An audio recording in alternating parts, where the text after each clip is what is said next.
అలాగే ఈ కార్యక్రమానికి మన సుధీర్ కుమార్ దాస్ గారు మేధావి బహుజన్ ఇంటెలెక్చువల్, వారు ఐపీఎస్గా రిటైర్ అయ్యి తను బాగా అకాడమిక్ పరిశోధనలో చాలా పుస్తకాలు రాయడము, ఆయన అనేక ప్రసంగాలు చేయడము మనం చూసాం. నేనైతే ఎక్కువ సోషల్ మీడియాలో చూశాను. వారు రావడం, అలాగే కర్ణాటక నుండి తమ్ముడు మిత్రుడు మనోజ్ కుమార్, అలాగే మన ఐయుఎంఎల్ రాష్ట్ర అధ్యక్షులు, తెలంగాణ రాష్ట్ర అధ్యక్షులు, సీనియర్ అడ్వకేట్ మిత్రుడు మహమ్మద్ షకీల్ గారు, అలాగే రైతు సంఘం నుండి మన మిత్రులు రవి గారు సార్ రవి గారు, అలాగే మన జేఏసీ ఐయుఎంఎల్ ప్రెసిడెంట్ ప్లస్ మన జేఏసీకి గ్రేటర్ హైదరాబాద్ అధ్యక్షులు సార్, అలాగే మన గ్రేటర్ హైదరాబాద్కి జేఏసీకి హైదరాబాద్ జిల్లా అధ్యక్షుడు తమ్ముడు బాలస్వామి, ఇంకా మిత్రులు ఇతర మిత్రులు కూడా మన నూనె వెంకటస్వామి గారు ప్రజాపోరాట సమితి అధ్యక్షులు, మన ఎస్పీఏలో నాయకులు రాష్ట్ర నాయకులుగా ఉన్నారు. అలాగే సునీల్ పిఎల్ఎఫ్ నాయకులు, అలాగే ఇంకా బిఎంపీ నుండి బిఎంపీ హైదరాబాద్ బహుజన్ ముక్తి పార్టీ హైదరాబాద్ జిల్లా అధ్యక్షులు ఉషాకరణ, అలాగే ఐయుఎంఎల్ ప్రెసిడెంట్ మన ఐయుఎంఎల్ ఇక్కడ నాయకుల పేరు అహ్మద్ అలీ. సో ఇంకా రావాల్సిన వాళ్ళు ఈ బీసీకే పార్టీ వాళ్ళు కూడా తిలకర శ్రీనివాస్ వీళ్ళంతా కూడా రావాల్సిన వాళ్ళు ఉన్నారు. మరి వాళ్ళు అన్ని వేలా ఉన్నారేమో. సో ఈ కార్యక్రమాన్ని ఇవాళ మనం ఎందుకు నిర్వహించుకుంటున్నాం అనే అంశాన్ని ప్రధానంగా బ్రీఫ్గా కొంత నేను ఆ 3 పేజీల దాంట్లో వివరించడం జరిగింది. యాక్చువల్గా ఇవాళ మనం పహల్గామ్ దుర్ఘటన సంఘటన ఏదైతే జరిగిందో, సో దానికి నివాళి అర్పిద్దాం ఒకసారి మనం అంతా నిలబడి. అలాగే ఇటీవలి కాలంలో మరణించిన ఈ వాళ్ళు కూడా ఉన్నారు కొంతమంది, ఈ ఇట్లాంటి ఉగ్రదాడి అనకపోయినా మొత్తానికైతే బలైన వాళ్ళు కూడా ఉన్నారు. సో వాళ్ళకు కూడా నివాళి అర్పిస్తూ దాంట్లో ప్రధానంగా ప్రవీణ్ పగడాల లాంటి వాళ్ళు, చలసాని శ్రీనివాస్ గారు వేదిక మీదకి రావాల్సిందిగా విజ్ఞప్తి. సార్కి సారీ సార్ ఇట్లాంటి చలసాని ఆంధ్ర మేధావుల ఫోరము అధ్యక్షుడు మరియు విభజన హామీల నాయకుడు చలసాని శ్రీనివాస్ గారు. సో మన పహల్గామ్లో మరణించిన వారికి మరియు ఇటీవల మరణించిన ప్రవీణ్ పగడాల లాంటి వారు కానీ మిగతా ఎవరైతే అమరవీరులైన వాళ్ళు ఉన్నారో, ఉగ్రదాడి విదేశీ ఉగ్రదాడి అయినా స్వదేశంలో మరణించిన వాళ్ళైనా ఎవరైనా సరే ఇవాళ వాళ్ళను మరణించడం, దాడులు జరగడం అనేది మనం ఖండిస్తాం. బాబాసాహెబ్ అంబేద్కర్ వారసులుగా వీటన్నిటికీ ఒక నిమిషం మనం మౌనం పట్టిద్దాం.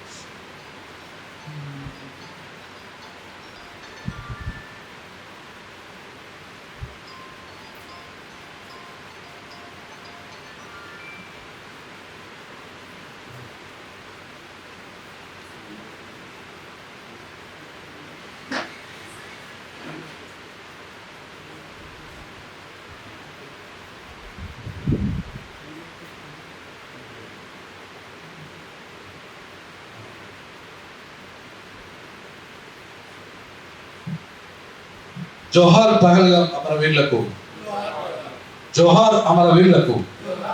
Thank you. ప్లీజ్ కూర్చోండి.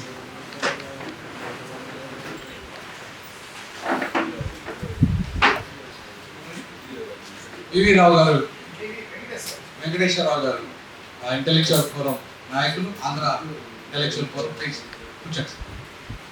ఇంకా రావాల్సిన వాళ్ళు అన్ని వేళ ఉన్నారు, వస్తున్నారు. అయితే హైదరాబాద్ను దేశానికి 2వ రాజధాని చేయాలని చెప్పి బాబాసాహెబ్ అంబేద్కర్ 1955లో చెప్పాడు. ఎందుకు చెప్పాడంటే ఇట్లాంటి ఉగ్రదాడులకు ఢిల్లీ చాలా దగ్గరగా ఉంది శత్రు దేశాలకు. ఎప్పుడైనా ఉగ్రదాడి జరిగితే మన క్యాపిటల్ సిటీ కోల్పోతే మనం ఈ దేశం భద్రత కోల్పోతుంది, ఈ దేశం అస్తిత్వం కోల్పోతుంది. కాబట్టి ఈ దేశం సేఫ్గా ఉండాలి, మన దేశం సేఫ్గా ఉండాలి అంటే, మన ప్రజలు సేఫ్గా ఉండాలంటే మన రాజధాని కూడా సేఫ్గా ఉండాలి. సేఫ్ అయిన ప్లేస్ ఏదైనా ఉందంటే ఈ దేశంలో హైదరాబాద్ అండి. 55లోనే బాబాసాహెబ్ అంబేద్కర్ ఎంత గొప్ప అంటే మేధావి చూడండి. 55లోనే చెప్పాడు, ఇట్లాంటి శత్రు దేశాలకు దగ్గరగా ఢిల్లీ ఉంది, జమ్మూ కాశ్మీర్ లాంటి ప్రాంతం కానీ లేదంటే ఆ ప్రాంతాలు ఏవైతే ఉన్నాయో ఉత్తరాది ప్రాంతాలలో ముఖ్యంగా క్యాపిటల్ సిటీ అనేది చాలా పకడ్బందీగా ఉండాలి, చాలా స్ట్రాంగ్గా ఉండాలి, సేఫెస్ట్గా ఉండాలి. అప్పుడే దేశంలో ప్రజలు సేఫెస్ట్గా ఉండడానికి ఆస్కారం ఉంటుంది. ఎందుకంటే క్యాపిటల్ సిటీ ఒకసారి అస్తిత్వాన్ని కోల్పోతే ఈ దేశం పూర్తిగా అస్తిత్వాన్ని కోల్పోయినట్టుగా భావించాల్సి వస్తుంది. సో 145 కోట్ల ప్రజల యొక్క అస్తిత్వము క్యాపిటల్ సిటీతో ముడిపడినది భారతదేశం. సో ఇట్లాంటి భారతదేశము మరి ఇవాళ క్యాపిటల్ సిటీ ఢిల్లీ అంత సేఫెస్ట్ ప్లేస్ కాదని చెప్పేసి అంబేద్కర్ గారు చెప్పింది వాస్తవం అనడానికి ఆ పార్లమెంట్ మీదే స్వయంగా దాడి జరిగింది. అలాగే అనేక సందర్భాల్లో చూసాము, ముంబైలో దాడి జరిగింది, ఉగ్రవాదుల దాడి, అలాగే అనేక ప్రాంతాల్లో జరిగింది. కారణాలు ఏమైనప్పటికీ కూడా దాడులు మాత్రం జరిగాయి. సో ఈ దాడులు ఇక్కడ హైదరాబాద్లో ఉంటే జరగాయంటే జరుగుతాయి, ఎక్కడైనా జరుగుతాయి. హైదరాబాద్లో అట్లాంటి ఇక్కడ జరగలేదా, దిల్సుఖ్ నగర్లో జరగలేదా దాడులు, తర్వాత పోతే కోటిలా జరగలేదా దాడులు, ఉగ్రవాద దాడులు. సో ఉగ్రవాదానికి మూలాలు వేరు, కానీ దాడులు క్యాపిటల్ సిటీని కాపాడుకోవడం వేరు. ఎందుకంటే వాళ్ళ డిఫెన్స్కి సంబంధించిన అన్ని పరిశోధన శాఖలు ఇక్కడే ఉన్నాయి హైదరాబాద్లో. మీరు డిఆర్డిఎల్ తీసుకోండి, ఐఎఫ్సిఎల్ తీసుకోండి, అన్ని దాదాపుగా డిఫెన్స్కు సంబంధించి దేశంలో అత్యంత కీలకమైన పరిశోధన శాఖలు అన్నీ కూడా ఒక హైదరాబాద్లోనే ఉన్నాయి. మన చలసాని శ్రీనివాస్ గారు అయితే నంబర్లతో సహా, లెక్కలతో సహా, పేర్లతో సహా. అలాగే ఇవాళ హైదరాబాదు సెంట్రల్లీ లొకేటెడ్ ప్లేస్, భారతదేశానికి మొత్తానికి సెంట్రల్లీ లొకేటెడ్ ప్లేస్ ఉందంటే హైదరాబాద్. ఇక్కడికి వెళ్ళి ఎక్కడికైనా వెళ్ళొచ్చు. మనం దేశంలో అన్ని ప్రాంతాలకు సమతుల్యంగా వెళ్ళిపోవచ్చు, సెంట్రల్లీ లొకేటెడ్ ప్లేస్. తర్వాత అదృష్టం ఏంటంటే సమతుల్య వాతావరణం ఉంది. బాగా ఎండ ఉండదు, బాగా చలి ఉండదు, బాగా వేడి ఉండదు.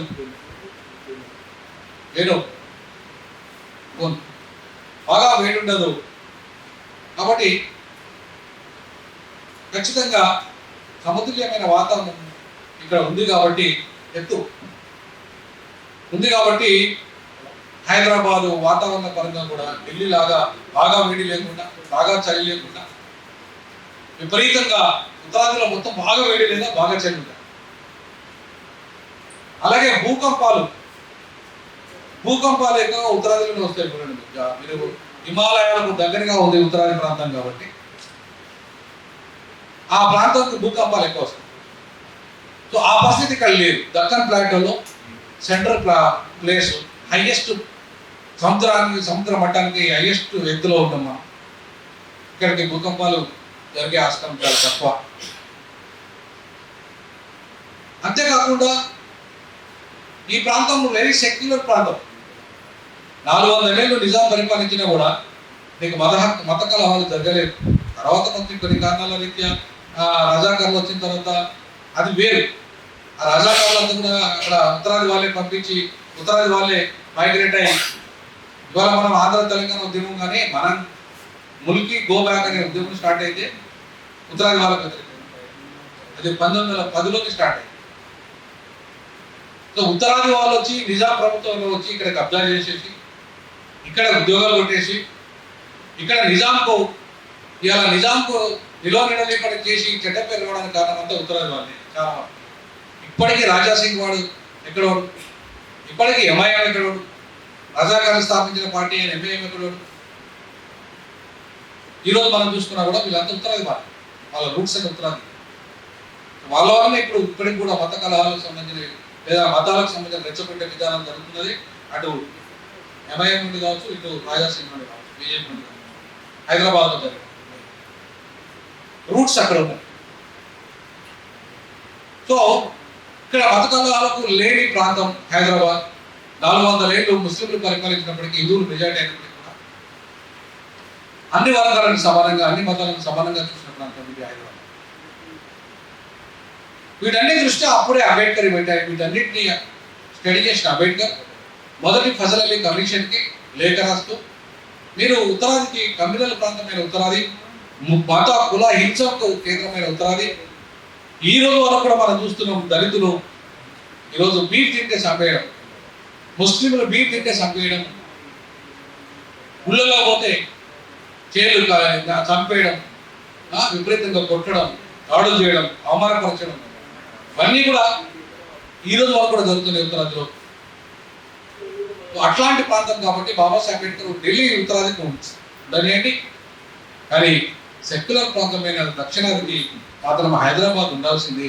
ఖచ్చితంగా ఈ ప్రాంతాన్ని కాపాడుకోవాల్సింది. ఈ దేశం యొక్క ఫలాలు, స్వతంత్ర ఫలాలు దక్కాలంటే కూడా హైదరాబాదు అంటే దక్షిణాదికి దక్కాలే దేశ స్వతంత్ర ఫలాలంటే ఈ ప్రాంతంలో క్యాపిటల్ సిటీ ఉండాలి. బ్రిటిష్ వాళ్ళు ఉన్నప్పుడే 2 క్యాపిటల్ సిటీస్ ఉన్నాయి. కల్కట్టా ఒక క్యాపిటల్ సిటీ, సిమ్లా ఒక క్యాపిటల్ ఉంది. తర్వాత ముస్లిమ్స్ పరిపాలించినప్పుడు 2 క్యాపిటల్ సిటీస్ ఉన్నాయి. అలాగే స్వతంత్రం వచ్చిన తర్వాత 2 క్యాపిటల్ సిటీస్ తప్పేది. స్వతంత్రం రాకముందే 2 క్యాపిటల్ సిటీస్ ఈ దేశంలో ఉన్నాయి. అలాగే బొలారంలో ఇప్పటికీ మనకు రాష్ట్రపతి నిలయం ఉన్నది. ఇప్పుడు వింటారు, ఆమె ఈ సమ్మర్లో ఇక్కడికి వస్తారు బొలారానికి, శీతాకాలంలో ఇక్కడికి వస్తారు రాష్ట్రపతి గారు, విడిది కోసం ఇక్కడికి వస్తారు.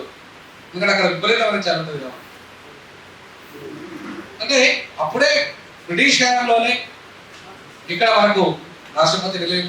కారణం ఏంటంటే క్యాపిటల్ సిటీని ఏర్పాటు చేసుకునేడానికి అనువైన ప్రాంతం ఇది. అందుకే అంబేద్కర్ ప్రతిపాదించాడు. సో అంబేద్కర్ ప్రతిపాదించిన ఈ అనువైన ప్రాంతం ఈరోజు కూడా ఎందుకు రిలవెన్సీ ఉంది అనేది కూడా మనం ఆలోచించాలి. అప్పుడు అంబేద్కర్ 1955లో ఈ ప్రతిపాదన చేస్తే ఇప్పటివరకు అమలు కాలేదు. బట్ ఈ రోజు వరకు కూడా ఎందుకు రిలవెన్స్ ఉంది, ఈ రోజు వరకు కూడా మనం ఎందుకు మాట్లాడుకోవాలి, పహల్గామ్ దాడి తర్వాత కూడా మనం ఎందుకు మాట్లాడుకోవాలంటే ఇది చాలా సేఫెస్ట్ ప్లేస్. ఎందుకంటే సముద్ర తీరం లేదు, మనం దాడులు ఎక్కువగా జరిగే ఆస్కారం లేదు. సముద్ర తీరం ఉన్న ప్రాంతమైన ముంబై కానీ, సముద్ర తీర ప్రాంతమైన అమరావతి కానీ దగ్గరలో కానీ, లేదా విశాఖపట్నం కానీ, లేదంటే చెన్నై కానీ, లేదంటే అవేవి కూడా ఉత్తరాది సేఫ్ కాదు, హైదరాబాదే సేఫ్ అని చెప్పేసి ఈరోజు వరకు కూడా మనం భావించాం. ఆ రోజు అంబేద్కర్ చెప్పాడు, ఈరోజు కూడా ఆ రిలవెన్స్. ఇక రెండవది, ఇప్పుడు మీరు ప్రపంచంలో ఢిల్లీ కంటే అత్యంత శరవేగంగా అభివృద్ధి చెందుతున్న నగరం హైదరాబాద్. మీకు హైదరాబాదు 1 కోటి పైగా ఇప్పుడు జనాభా పెరిగిపోయింది. హైదరాబాద్కు మెట్రో, ఒక అద్భుతమైన మెట్రో ఇవాళ మీకు హైదరాబాద్లో ఇంకా మెట్రో విస్తరణ జరుగుతున్నది కూడా. అన్ని ప్రాంతాలకు మెట్రో విస్తరిస్తుంది. అంటే ట్రాన్స్పోర్ట్ అనేది కూడా ఇవాళ హైదరాబాద్లో శరవేగంగా డెవలప్ అయింది. బయోడైవర్సిటీ డెవలప్ అయింది హైదరాబాద్లో ఈరోజు ల్యాండ్ వాల్యూ కూడా విపరీతంగా పెరిగింది, ఇన్ఫ్రాస్ట్రక్చర్ పెరిగింది హైదరాబాద్ ఇవాళ ప్రపంచంలోనే ఢిల్లీ ఎంత పొల్యూటెడ్ నగరం అంటే ఢాకా కంటే, ఇప్పుడు ఢాకా నగరం కంటే కూడా పొల్యూటెడ్ ప్రాంతం ఏదైనా ఉందంటే ఢిల్లీ. సో వరల్డ్లో హైయెస్ట్ పొల్యూటెడ్ నగరంగా ఇవాళ ప్రసిద్ధి చెందింది ఢిల్లీ. మరి హైదరాబాద్ ఆ పరిస్థితి ఉందా? కదా, liveable conditions, common man, middle class కూడా హైదరాబాద్లో జీవించవచ్చు. ఈవెన్ కొంత పూర్ పీపుల్ కూడా హైదరాబాద్లో జీవించవచ్చు. లివింగ్ కాస్ట్ కూడా తక్కువ Hyderabad compare to Delhi, compare to Bombay, compare to Bengaluru. అలాగే ఇవాళ హైదరాబాదు ఏ ప్రాంతం అయినా సరే, ఇటు కోంపల్లి పోండి, ఇటు కుకట్పల్లి పోండి, ఇటు సైడ్ పోతే ప్రొఫెసర్ తిరుపతి అన్నాం, వేదెందుకు రండి.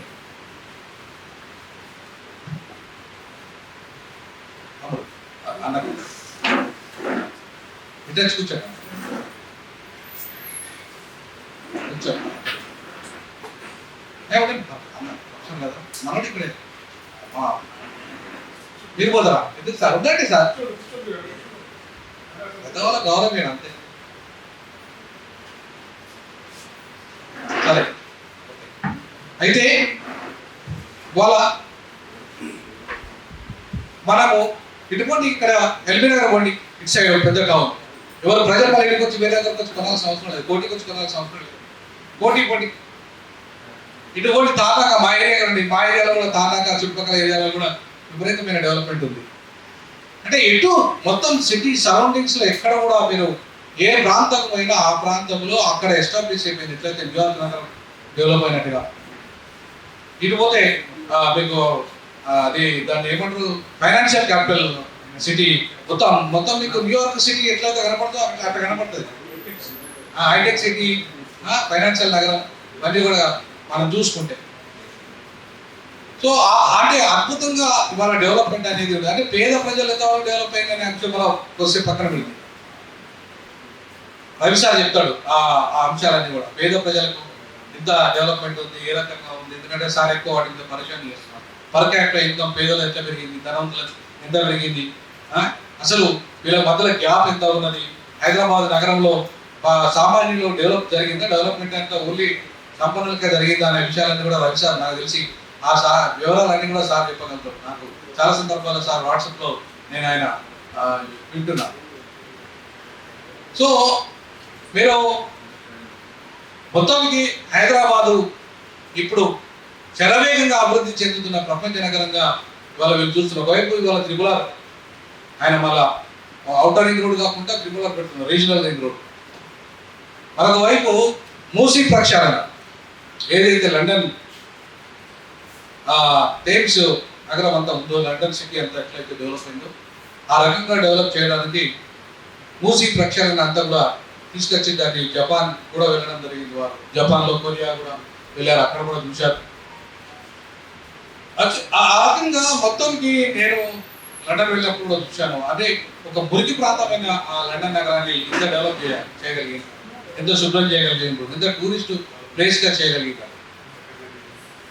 అంతేకాకుండా ఫార్మా ఇవాళ మనకు ఫార్మా హబ్ ఇలా మెడికల్ టూరిజం బ్లాక్ కంట్రీస్ మీరు చూడండి ఒకసారి హైదరాబాద్లో ఉన్న సిటీలో ఉన్న హాస్పిటల్స్ దగ్గర కార్పొరేట్ హాస్పిటల్ చూస్తే దాదాపుగా ఈ చుట్టుపక్కల ఉన్న ఆసియన్ కంట్రీసే కాకుండా ఆఫ్రికన్ కంట్రీస్ నుండి చాలా మంది ఇక్కడికి వచ్చి ఆపరేషన్స్ చేసుకోవడము ట్రీట్మెంట్ తీసుకోవడము దాదాపు నాకు తెలిసి ఒక 158 దేశాలలో సుమారు ఒక 100 మంది పైగా దేశాలు ఇక్కడికి వచ్చి హైదరాబాద్కి వచ్చి ట్రీట్మెంట్ తీసుకుంటారు ఒక మెడికల్ టూరిజం మెడికల్ హబ్గా కూడా హైదరాబాద్ ఫార్మా హబ్గా భారత్ బయోటెక్ ఇలా ప్రపంచానికి COVID-19 టీకాలు అందించగలిగింది ఇప్పటికి కూడా అందిస్తుంది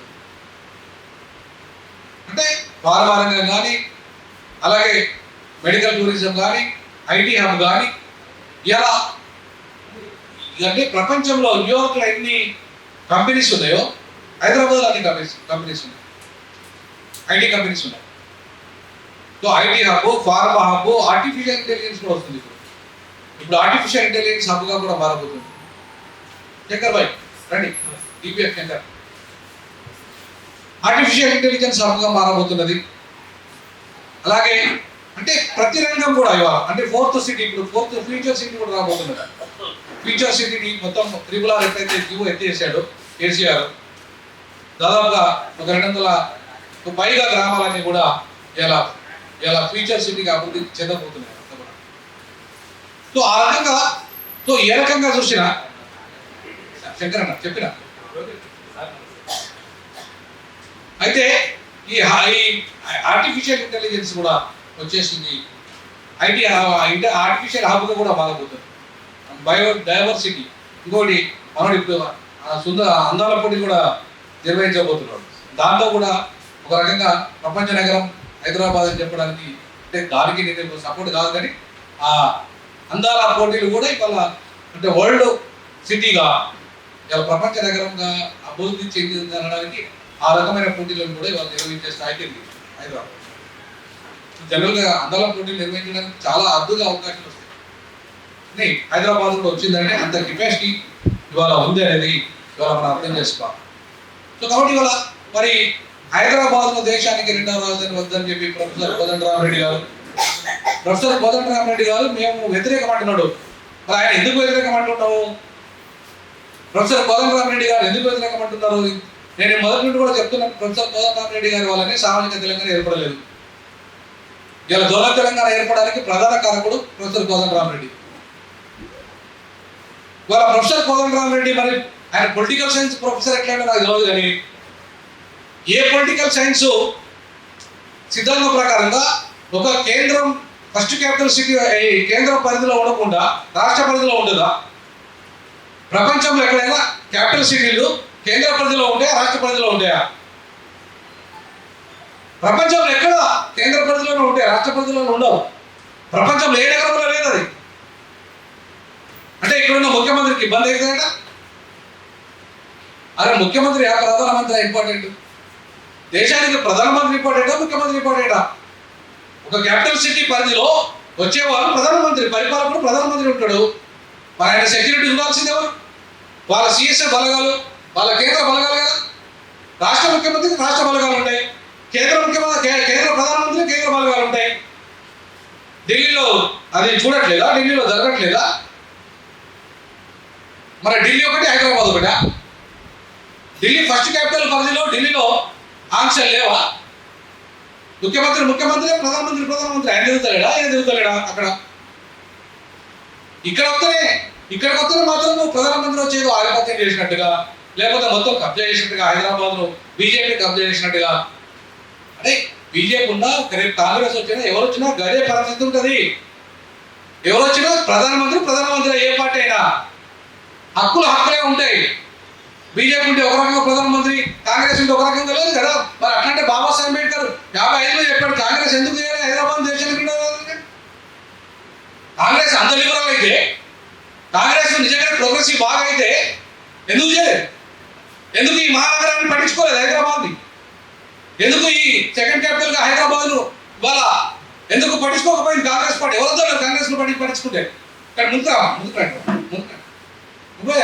ఎంత కూర్చోకుండా అక్కడ మీడియా కూర్చున్న ప్లేస్. సో ఇవాళ హైదరాబాదు క్యాపిటల్ సిటీలో వస్తే ముఖ్యమంత్రి పవర్స్ తగ్గిపోతారట పుట్టి అబద్ధం.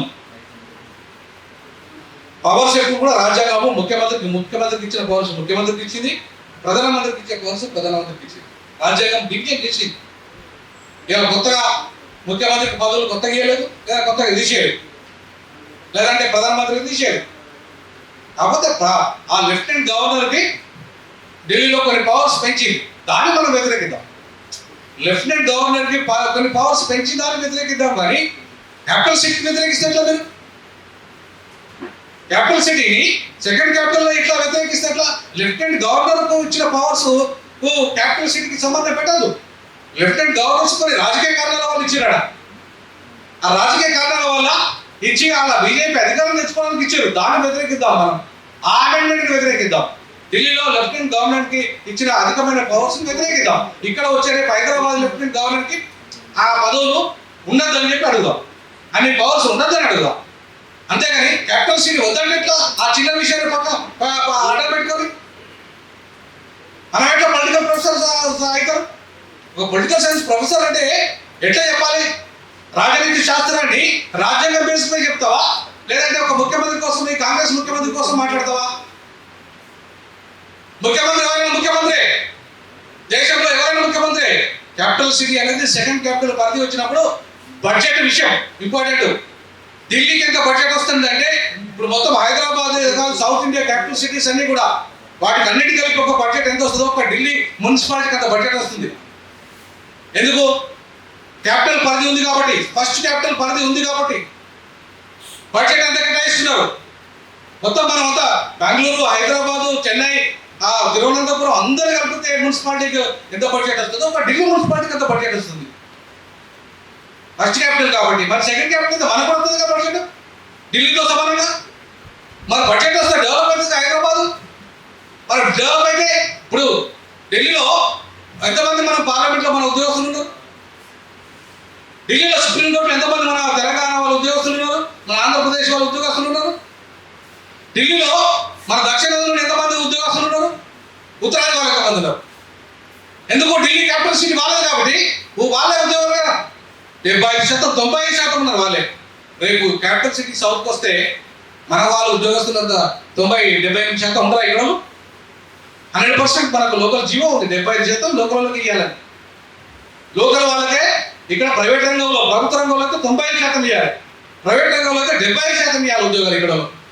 మనకు రాదా? రేపు క్యాపిటల్ సిటీ వస్తే సుప్రీంకోర్టు బెంచ్ వస్తుంది, కేంద్ర ప్రభుత్వ శాఖలు వస్తాయి, ఫారెన్ ఎంబసీస్ వస్తాయి, మొత్తం ప్రైవేట్కు సంబంధించిన అంటే క్యాపిటల్ సిటీకి అనుబంధంగా ఉండే ప్రైవేటు సంస్థలు వస్తాయి. దాంట్లో ఒక 10-20 లక్షల ఉద్యోగాలు వస్తాయి. ప్రభుత్వ ఉద్యోగాలు ఒక 5 లక్షలుగా వస్తాయి మినిమం. దాంట్లో రూరల్ రిజర్వేషన్ అమలు అయితే ఎవరికి ఉపయోగం? ఎస్సీ ఎస్టీ బీసీ మైనార్టీలకు కాదా? మరి ఇవన్నీ ఇప్పుడు నీ తెలంగాణ వస్తే 1 లక్ష ఉద్యోగాలు రాలేదు. అదే క్యాపిటల్ సిటీ వస్తే 5 లక్షల ప్రభుత్వ ఉద్యోగాలు మినిమం వస్తాయి ఈ అన్ని కేంద్ర ప్రభుత్వ శాఖలలో. మరి ఇవన్నీ వద్దా? మా బడుగు బలైన వర్గాలకు వద్దా? మాకున్నదే ఆ ఉద్యోగాలు, మేము ఆధారపడేదే ఆ ఉద్యోగాలు. మా తెలంగాణ కొట్లాడుకొని తెచ్చుకునేదే ఉద్యోగాల కోసం. కానీ అధికార పరిస్థితిలో ఉంది. మీరు ఆ ఉద్యోగం పెడతారు మా తెలంగాణలో. తెలంగాణ నీళ్లు నిధుల నియామకాన్ని తెచ్చుకున్న తెలంగాణలో ఈ దొరల పరిపాలన వచ్చిన తర్వాత అవి కూడా వస్తలేవు కదా, అవి కూడా ఇయ్యలేదనే కదా. కొట్లాడంతా జరిగిందంతా అదే కదా. గోబ్యాక్ ఆంధ్రలో అన్నారు. ఆంధ్ర వాళ్ళు వచ్చి పాపం అక్కడ ఉన్న భూములను తీసుకొచ్చి అమ్ముకొని ఇక్కడ పెట్టుబడి పెట్టిండ్రు. కానీ ఉత్తరాది వాళ్ళు ఇక్కడ సంపాదించి అక్కడ పెట్టుబడి పెడతారు. ఒక నవీన్ పెట్టాలంటే ఆయన ఒక ఐఏఎస్ ఆఫీసరు ఇక్కడ విపరీతమైన డబ్బులు అవినీతి పేరు సంపాదించి తీసుకుపోయి పంజాబ్లో పెట్టినారు పెట్టుబడులని.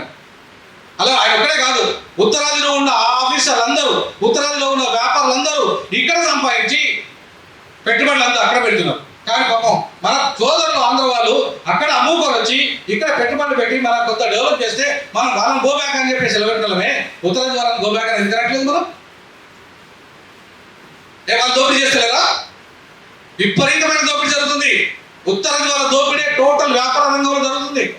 టోటల్ వ్యాపారం అంతా వాళ్ళ చేతుల్లోనే ఉంది. ఇవాళ ఉత్తరాది వాళ్ళు ఏ షాప్ లేదండి ఉత్తరాది వాళ్ళది. ప్రతి షాపు ఉద్యోగం ఎక్కడ ఉంటాడు వాళ్ళకి 1 షాప్లో, ఉత్తరాది 1 షాప్లో. ఉత్తరాది నడుస్తాడు వాడు. పంజాబ్ అయితే పంజాబ్ అని తీసుకొచ్చుకుంటాడు, గుజరాత్ అయితే గుజరాత్ అని తీసుకొచ్చుకుంటాడు, రాజస్థాన్ అయితే రాజస్థాన్ అని తీసుకొచ్చుకుంటాడు.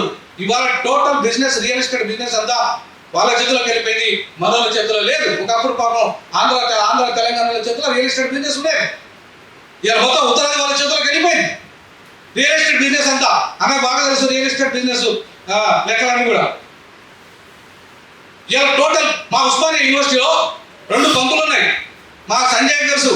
ఆ 2 పంపులు ఎక్కడ ఎవరి ఉత్తరాది వాళ్ళే. ఎప్పుడు వచ్చిన వాళ్ళు 120 సంవత్సరాల క్రితం వచ్చిన వాళ్ళు ఇక్కడ. అది ఉస్మానియా తెలంగాణ గడ్డ మీద 2 పంపులు ఇలా ఉత్తరాది వాళ్ళే ఉన్నాయి.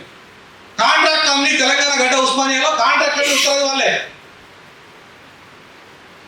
ఇలా టోటల్ కాంట్రాక్ట్స్ అన్ని పేరుకే మన ముఖ్యమంత్రి ఆయన కేసీఆర్ అయినా, ఆయన రేవంత్ రెడ్డి అయినా పేరుకే మన తెలంగాణలో మొత్తం బిజినెస్ అంతా ఉత్తరాది వాళ్ళకి అప్పు చెప్తున్నారు. కాంట్రాక్ట్ అన్ని వాళ్ళకి అప్పు చెప్తున్నారు. మరి ఇది అన్యాయం కదా? ఈ ప్రాంతానికి జరుగుతున్న అన్యాయం కదా? ఐటీ రంగం తీసుకోండి. ఐటీ రంగంలో ఎవరున్నారు? మొత్తం 85% ఉత్తరాది వాళ్ళు ఐటీ రంగంలో ఉద్యోగస్తులుగా ఉన్నారు. బ్యాంకులో వాళ్ళే ఉన్నారు. ప్రైవేట్ బ్యాంకుల్లో, ఐటీ రంగంలో, ఫార్మా రంగంలో, బయోటెక్నాలజీలో మొత్తం హైదరాబాద్ డెవలప్మెంట్ అంతా ఇలా వాళ్ళ చేతిలో ఉంది. మరి మనకు వాట ఎట్లా? మనం తెలంగాణ వాళ్ళం 5% కూడా లేవు. మళ్ళా 5% ఉద్యోగస్తులు కూడా మనలో లేరు. మరి దీన్ని ఎవరు అడగాలి? ఎవరు ప్రశ్నించాలి? ఇవన్నీ ఎవరు ప్రశ్నించాలి? ఎవరు అడగాలి? తెలంగాణ ఎక్స్ప్రెస్ ఎందుకోసం? వాళ్ళ కోసమా? మన వాళ్ళు ఇక్కడ 75% ప్రైవేట్ రంగంలో ఉద్యోగాలు రావాలని మన వాళ్ళు తెలంగాణ తెచ్చుకుంటే 5% కూడా ప్రైవేట్ రంగంలో మన వాళ్ళ తెలంగాణ వాళ్ళకు ఉద్యోగాలు లేవు. నిన్న మొన్నటి దాకా ఆందోళన అన్నావు కదా, ఇప్పుడు వాళ్ళు పోయిండు. మరి ఇప్పుడు ఎవరైనా నువ్వు తెలంగాణలో ఎవరు అడగాలి? బండి సంజయ్ బాంచనగిరి చేస్తాడు, కిషన్ రెడ్డి ఉత్తరాది వాళ్ళకి బాంచనగిరి చేస్తాడు, రేవంత్ రెడ్డి బాంచనగిరి ఉత్తరాది వాళ్ళకి చేస్తాడు. మరి మన హైదరాబాద్ తెలంగాణలో క్యాపిటల్ సిటీ కాపాడేదో ఈ ప్రాంతాన్ని, ఈ రాష్ట్రాన్ని, ఇక్కడ మన వనరులని దోపిడీ చేస్తుంటే, ఉత్తరాది వాళ్ళు దోపిడీ చేస్తుంటే ప్రశ్నించద్దా? ప్రశ్నిస్తే నేరమా? బాబాసాహెబ్ అంబేద్కర్ అందుకే కదా ఉత్తరాది వాళ్ళ చేతికి పోవద్దు, హైదరాబాద్ లో దక్షిణాది వాళ్ళ చేతిలో ఉంచండి, హైదరాబాద్ లో దేశానికి రెండవ రాజధాని చేయమని చెప్పి 55లో చెప్పిండు బాబాసాహెబ్ అంబేద్కర్. తెలియదు కూడా బాబాసాహెబ్ అంబేద్కర్? ఇక అంటారు అంబేద్కర్ చెప్పింది, అంబేద్కర్ చెప్పిన కాలం వేరు, ఇప్పుడు వేరు, పరిస్థితులు వేరు అని చెప్పేసి అంటున్నారు ఎంసీపీ నాయకులు రవి గారు. అప్పటి రోజులు వేరు, ఇప్పటి రోజులు ఇప్పుడే ఇంకా ఎక్కువ అవసరం ఉంది. అప్పటి రోజుల్లో ఇంత చైతన్యం లేదు, అప్పటి రోజుల్లో తెలంగాణ రాష్ట్రం ఏర్పడలేదు, ఇప్పుడు తెలంగాణ రాష్ట్రం ఏర్పడ్డది. కాబట్టి ఇవాళ ఈ ప్రాంతము జరుగుతున్న అన్యాయం వాళ్ళు మాట్లాడొద్దా? ఈ తెలంగాణ తెచ్చుకునేది ఎందుకు? ఉత్తరాది వాళ్ళకు దోచిపెట్టడానికా? ఈ తెలంగాణ తెచ్చుకునేది ఎందుకు? నీళ్లు, నిధులు, నియామకాలు ఎవరి చేతిలో ఉన్నాయి?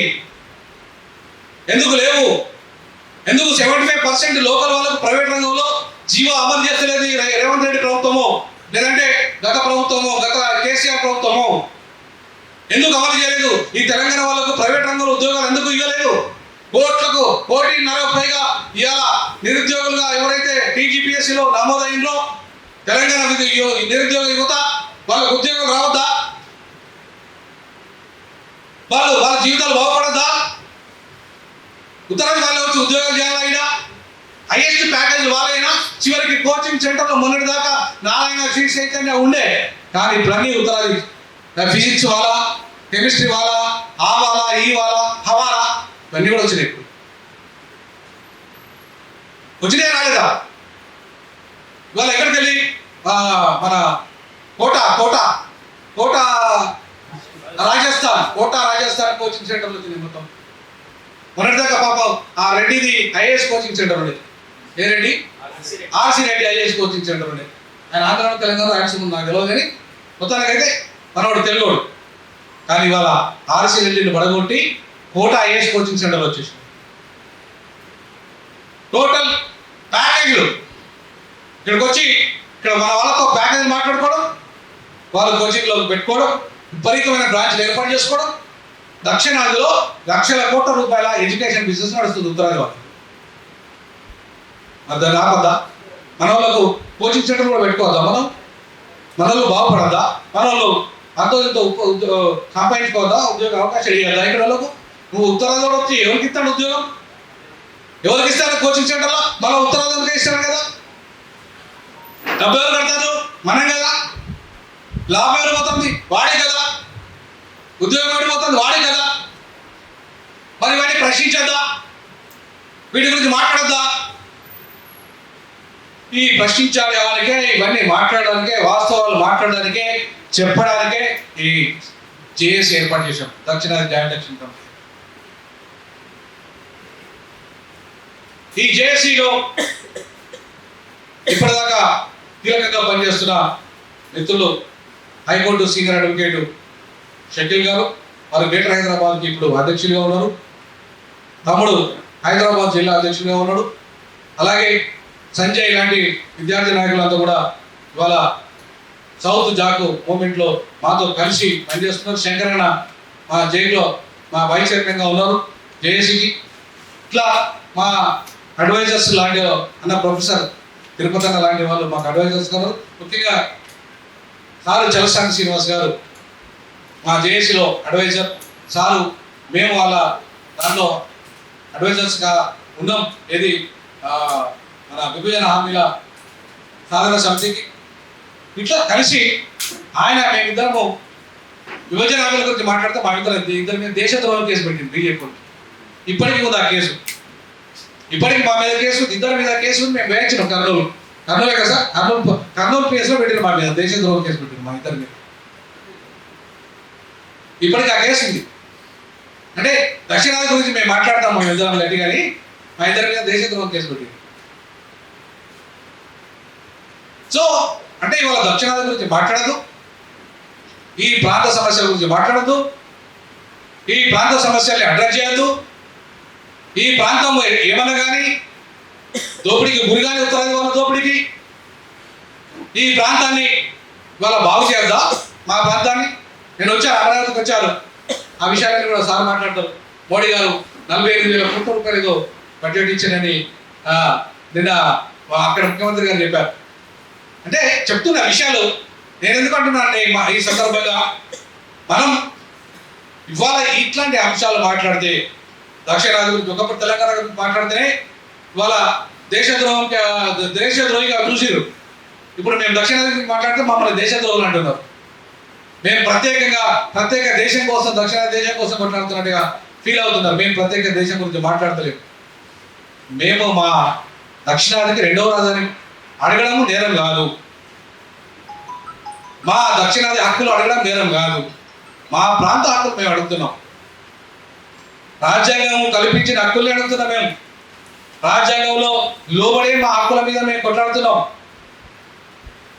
సో కాబట్టి ఇవాళ ఈ అంశాలన్నిటి మీద మనకు మాట్లాడడానికి వచ్చారు. ఇప్పటికే చాలా సమయం నేను తీసుకున్నాను.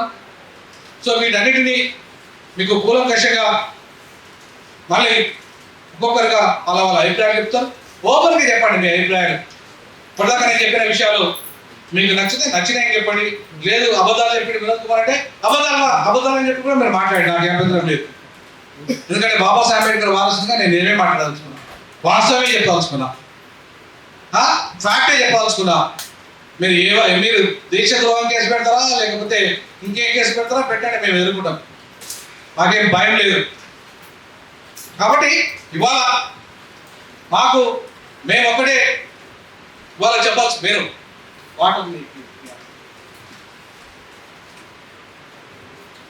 మేము ఒకటే చెప్పాల్సుకున్నాం ఈ సందర్భంగా మిత్రులారా. నాకంటే లెక్కలతో సహా మన మిత్రులు చలసాని శ్రీనివాస్ గారు చెప్తారు, మనకి మన ప్రాంతానికి జరుగుతున్న అన్యాయం పర్ క్యాపిటా ఇన్కమ్ ఎంత, అంటే మనం రూపాయి కడితే మనకు ఎంత వస్తుంది, వాళ్ళకి ఉత్తరాది వాళ్ళకి ఎంత పోతున్నది, అట్లాగే రైల్వే బడ్జెట్ ఎంత వస్తున్నది వాళ్ళకి ఎంత పోతున్నది, అలాగే ముందు అక్కడ ఢిల్లీ కార్పొరేషన్కి ఎన్ని నిధులు వస్తున్నాయి వాళ్ళకి ఎన్ని పోతున్నాయి, ఇవన్నీ కూడా లెక్కలతో సహా మన మిత్రులైతే బాగా చెప్పగలరు, నాకంటే ఎక్కువగా చెప్పగలరు. ఎవరు చలసాని శ్రీనివాస్ గారు.